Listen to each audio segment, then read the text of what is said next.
The medical bay of the Kelthera orbital station hummed with the soft whir of alien technology, but the sound that dominated the space was far more primal, the low, rumbling growls of wounded Varkesh cubs. Their silver fur was matted with dried blood, their amber eyes glowing with barely contained rage and pain. Each one was easily twice the size of a human child, with retractable claws that could shred reinforced steel and fangs designed to crush bone. Anna stood at the center of the chaos, her hands steady as she cleaned a particularly nasty gash along the flank of the largest cub. The young Varkesh snarled, its lips pulling back to reveal rows of serrated teeth, but Anna didn't flinch. She simply continued her work, her voice calm and measured.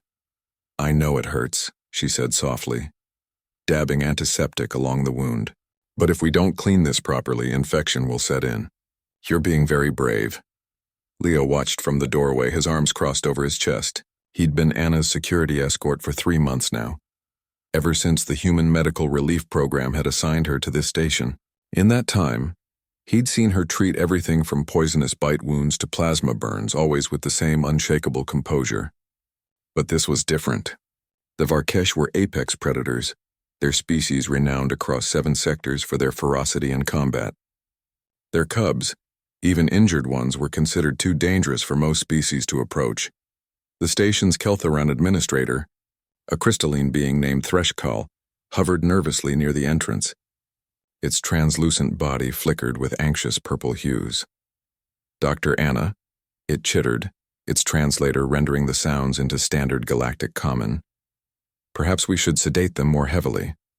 "The risk—" "No," Anna said firmly, not looking up from her work. "They're already frightened and in pain. Heavy sedation could cause respiratory depression in their species. We do this carefully or we don't do it at all." The cub beneath her hands tensed, a warning growl building in its throat. Anna paused, meeting its eyes directly. In most species, direct eye contact was either a sign of aggression or submission. But Anna had learned that with the Varkesh it was something else entirely. It was acknowledgement. A recognition of equals. "I see you," she said quietly. "I know you're strong. Let me help you stay that way." The cub's growl faded. Its muscles relaxed incrementally. Leo felt something catch in his chest. He'd seen human soldiers face down enemy fire without flinching, had watched bomb disposal experts work with hands as steady as stone. But there was something different about Anna's courage. It wasn't the absence of fear. He could see the slight tension in her shoulders, the way she regulated her breathing.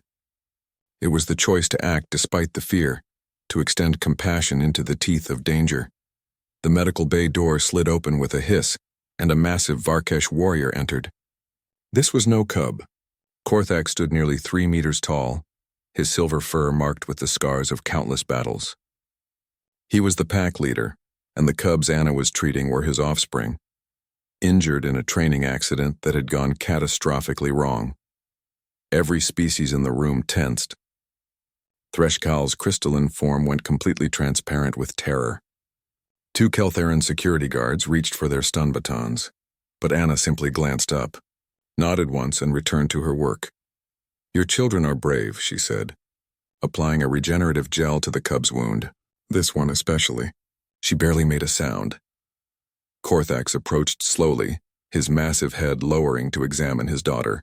The cub whimpered softly, and the warrior's eyes, predator's eyes that had watched life fade from countless prey, softened with unmistakable tenderness. "You do not fear them," Korthax rumbled, his voice like distant thunder. It wasn't a question. Anna finished wrapping the bandage, her fingers moving with practiced efficiency. "I respect them. Fear and respect aren't the same thing." She moved to the next cub in line, this one smaller, its left foreleg bent at an unnatural angle. Leo winced just looking at it. Setting broken bones was painful under the best circumstances. Doing it on a conscious predator cub seemed like suicide. "This will hurt," Anna told the cub honestly, kneeling beside it. "I won't lie to you, but it will hurt less than leaving it broken. Leo, I need you here." Leo crossed the room quickly, taking up position near Anna's shoulder. Not between her and the cub. That would be insulting, but close enough to assist if needed. Anna's hands moved with absolute certainty, palpating the break, feeling for the correct alignment. The cub yowled, a sound that echoed off the medical bay's walls and made every instinct in Leo's human brain scream at him to run. Anna's hands never shook. Almost there, she murmured. You're doing so well. Just a little more. There was a soft click as the bone aligned properly. Anna worked quickly, applying a regenerative cast that would have the limb healed in days rather than weeks. The cub's breathing gradually steadied. Korthax watched the entire process, his expression unreadable. When Anna finished with the last cub, 7 in total, each one patched and bandaged, the warrior spoke again. The galaxy calls your kind weak, he said. Soft, prey animals playing at civilization. Anna straightened, meeting the warrior's eyes without hesitation. Let them. But you stood in a room with my wounded children, with my rage at their door, and your hands never shook. No, Anna agreed simply. They didn't.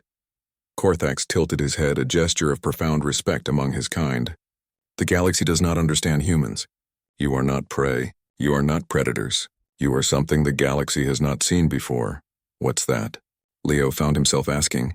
The Varkesh warrior's lips pulled back, revealing his fangs. Among his species it was a smile. Dangerous, he said, because you choose to be kind. Later, after the cubs had been collected and Korthax had departed with promises of alliance between his pack and the human medical corps, Leo found Anna in her quarters. She was finally allowing herself to shake, her hands trembling as she held a cup of coffee. You were terrified, Leo said softly. Every second, Anna admitted, but they needed help. And sometimes that's what courage is, being afraid and helping anyway. Leo nodded, understanding something fundamental about his species that he'd never quite articulated before. Humans weren't the strongest or the fastest. They weren't the most technologically advanced or the most numerous, but they had this stubborn, beautiful refusal to let fear stop them from doing what was right. In a galaxy full of predators and prey, humans had carved out a third option. They chose to care, and somehow, that made them the most dangerous of all. The end.